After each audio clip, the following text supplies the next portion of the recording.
Alhamdulillah, salatu wassalamu ala rasulillah wa la hawla wa la quwata illa billah. Amma ba'd.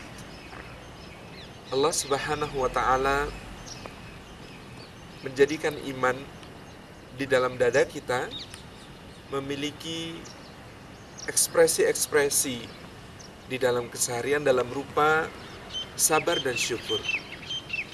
Sebab Allah subhanahu wa ta'ala mengaruniakan nikmat maupun musibah berselang-seling dengan begitu indah di dalam hidup kita. Dua-duanya boleh jadi adalah tanda cinta Allah.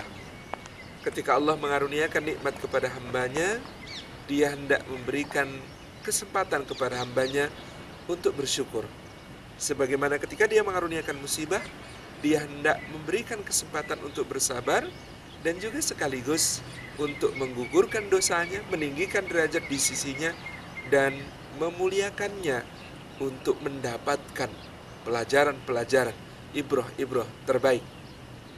Pernah satu ketika ada orang datang kepada Imam Sufyan Ats-Tsauri rahimahullah ta'ala, bertanya, "Wahai Imam, manakah yang lebih utama, hamba Allah yang bersyukur atau hamba Allah yang bersabar?"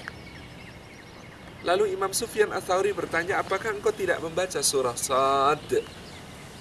Kata orang itu, "Ada apa dengan surah Shad?" Jawab Imam Sufyan Ats-Tsauri, "Di situ hamba yang paling menonjol syukurnya karena juga paling besar nikmatnya, dan hamba yang paling menonjol sabarnya karena juga sangat besar musibahnya, disandingkan oleh Allah ceritanya dan dipuji dengan kalimat yang sama." Allah memuji Sulaiman ketika dia mengatakan, "Hadza min fadli rabbi liyabluwani aashkuru am akfur." Ini adalah semata karunia Rabbku untuk menguji aku apakah aku bersyukur atau kufur. Allah memujinya dengan kata-kata, "Ni'mal abdu innahu awwab." Sebaik-baik hamba dia itu, yaitu Sulaiman, dan dia amat sangat taat kepada Allah subhanahu wa ta'ala. Bersanding dengan cerita itu, ada kisah bagaimana Ayub alaihissalam mendapatkan musibah-musibah yang sangat dahsyat, dari kehilangan seluruh harta miliknya, kebun-kebun yang musnah, ternak-ternak yang binasa, anak-anak yang meninggal, sampai kemudian diri yang sakit. Dia dicekam oleh apa yang dia sebut animasanya syaitanu binusbi wa adab. Syaitan mencobaiku dengan kepayahan dan siksa. Dan Allah juga memuji Ayub alaihissalam dengan kalimat yang sama, yaitu ni'mal abdu innahu awwab. Sebaik-baik hamba dia itu Ayub alaihissalam, dan dia amat sangat taat kepada Allah subhanahu wa ta'ala.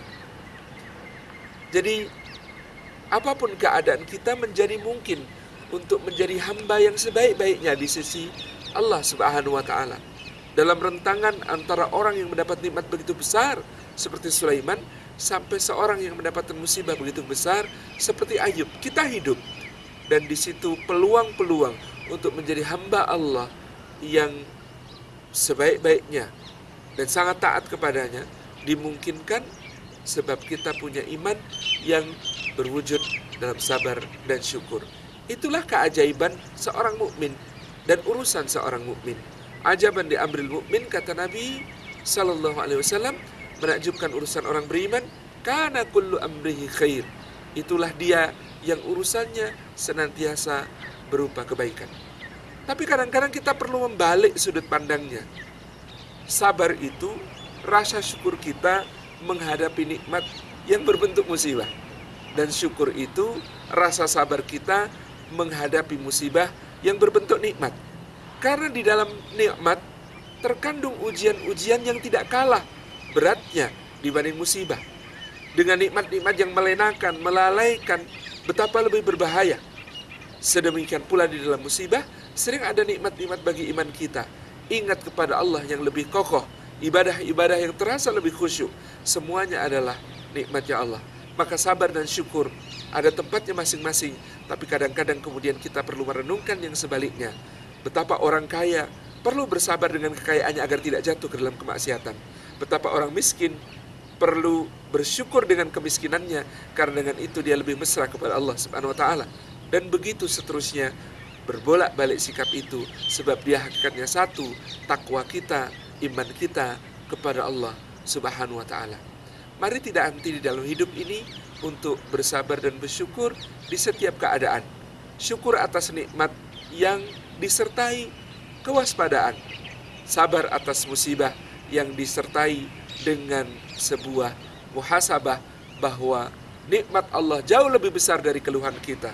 Karunia Allah tak dapat kita hitung, sedangkan mungkin cobaan-cobaannya amat sedikit sebagai cicipan-cicipan kecil yang akan memperkokoh diri kita dengan pelajaran-pelajaran yang penting dan besar bagi hidup kita kelak, sekaligus pahala yang tiada batas. Wa innama tuwaffas sabiruna ajrahum bighairi hisab. Maka bagi orang-orang yang bersabar terdapat sambutan para malaikat kelak di surga.